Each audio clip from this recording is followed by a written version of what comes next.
Hey up! Right, I've got the press release for the new Bullet 350 coming up in a moment. Unfortunately, I'm having some problems with my internet, so downloading the various files that I need is taking some time, so I'm just going to kill a little bit of time and deal with an elephant in the room. Now, it started over the weekend and got progressively worse up until yesterday, and then it just suddenly stopped. It would appear that a certain Australian motorcycle channel took exception to the fact that I'd managed to earn my silver play button and carried out what could only be described really as a complete character assassination of me and this channel. Now, this guy doesn't know me, and he certainly isn't privy to my personal finances. His perceived failure of his channel lies squarely on his shoulders. It has nothing to do with me. As far as I'm aware, I've never spoken to him and I've never mentioned him on this channel. Now, I'll recover, but it has caused some damage to this channel. I suddenly lost about 100 subscribers over the course of 3 days, who clearly fell hook, line and sinker for everything that he said. And I've lost count of the amount of nasty trolling comments that I've had to deal with that clearly came to this channel as a consequence of that video. I'm not going to go into the details, but what I am going to say is everything that that guy said in that video came purely from his imagination and has no foundation in truth. I think what it boils down to is that he just wasn't capable of dealing with the fact that this channel has reached the point that it's reached, and he thought the best way of dealing with that was to do his utmost to direct as much hatred as he possibly could via his viewers towards that silver play button video that I released last week, which personally I think says a lot more about him than it does me. Now, I believe that that video has now been taken down, whether he took it down or whether it was taken down by YouTube, I don't know. Thank you to those who brought it to my attention, and also thank you to those that stuck up for me when his trolling crew arrived. Suffice to say, those responsible have been removed and blocked from commenting on the channel in the future. Right, these files have now downloaded and are unzipped, so let's get on. Now, I'm just gathering my thoughts about this launch. I think in some ways it's been quite a controversial launch, but it shouldn't have been, not really.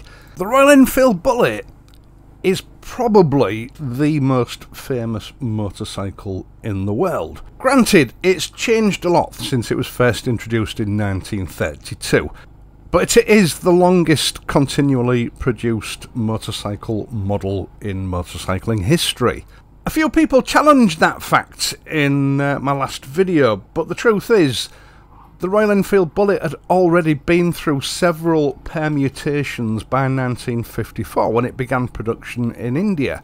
Nothing stays the same, and if you tried to build a 1954 Royal Enfield Bullet for the worldwide market now, there would be 0 countries that you would be able to sell it in due to safety issues and emissions regulations. So I'm not going to entertain those sort of arguments in this video.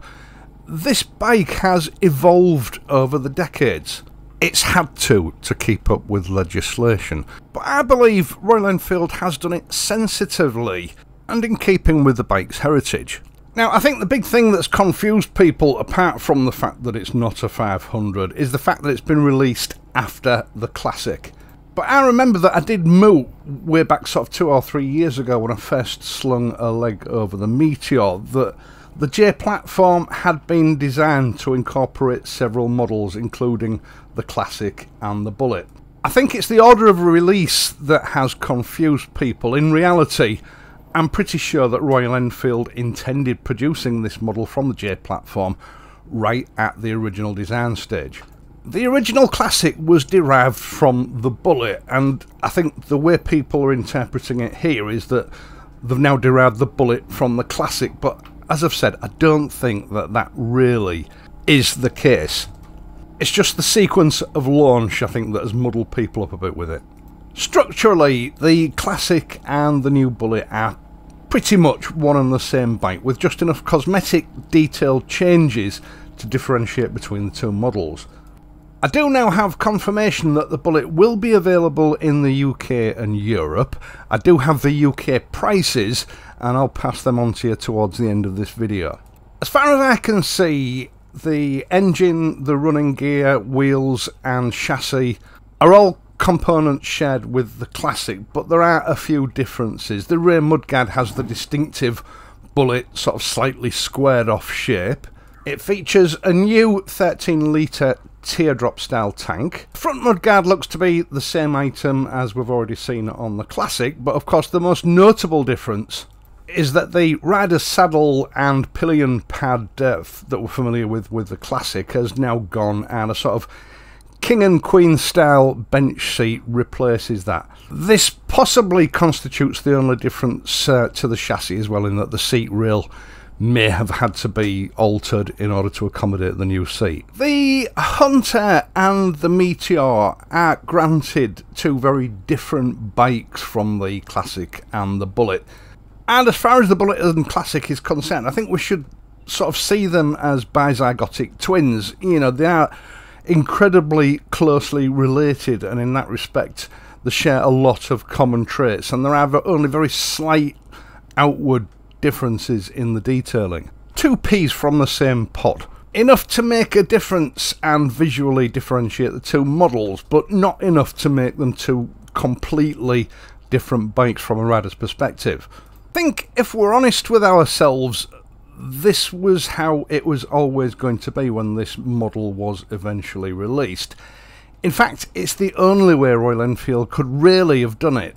And to all intents and purposes, rather than pretending that this is a completely new model, what we should consider is that they are just two versions of the same bike that give the customer a choice in styling and price, which surely can't be a bad thing. Now, just looking at the footage of this bike, it's quite clear that a lot of the existing J-Series accessories are going to fit, but when it becomes available, there are also going to be a healthy choice of Bullet-specific accessories. This will, of course, include luggage, as well as a choice in different styles of seat. There are going to be two variants of this Bullet model. Will be the Bullet Standard and the Bullet Black and Gold.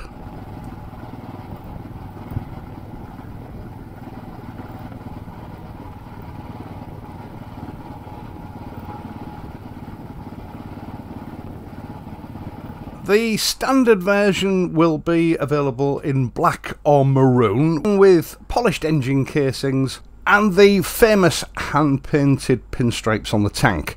And that model is going to retail in the UK for £4,629, so quite a bit cheaper than the Classic. And the maroon version, I think, looks particularly tasty. With the black and gold featuring a quite interesting mixture of matte and gloss black paintwork, a blacked out engine, and higher grade 3D badges. Interestingly, this is only, what, £79–80 dearer at £4,709. Now, I suppose I should have looked it up really, but I'm not entirely sure what the current price is on the Classic versions of this bike. But I'm pretty sure they're a good few £100 dearer. When you consider what you're getting with the new Bullet, it is fantastic value for money, especially if the style of the bike suits you. Now, as much as I did feel a little bit disgruntled last week at the launch that they hadn't introduced a 500 version, I do have a love for the standard Bullet. It is, after all, the model that sort of drew me to Royal Enfield way back in the early 1990s. I know it is primarily aimed at the Indian market, but Royal Enfield is exporting this bike worldwide. I'm sure there will be a lot of takers. Now, if you want any more information on this bike, availability, etc., I'll leave a link to the Royal Enfield UK website. Last time I looked, all I had up was an application form for registering your interest in this bike. I'm sure that'll change in time. Once again, thank you so much for taking the time to watch this and my other videos, and in doing so helping to support this channel. I really do appreciate it. If you enjoyed this video, please leave a like and consider subscribing to the channel if you're not already a subscriber. It does wake the algorithm up and helps this channel to progress. If you'd like to support this channel in other ways, you can always register on my Patreon page, or you can use the Super Thanks button down below. I am, of course, going to be back next week, so until then, please ride safely, and I'll see you soon.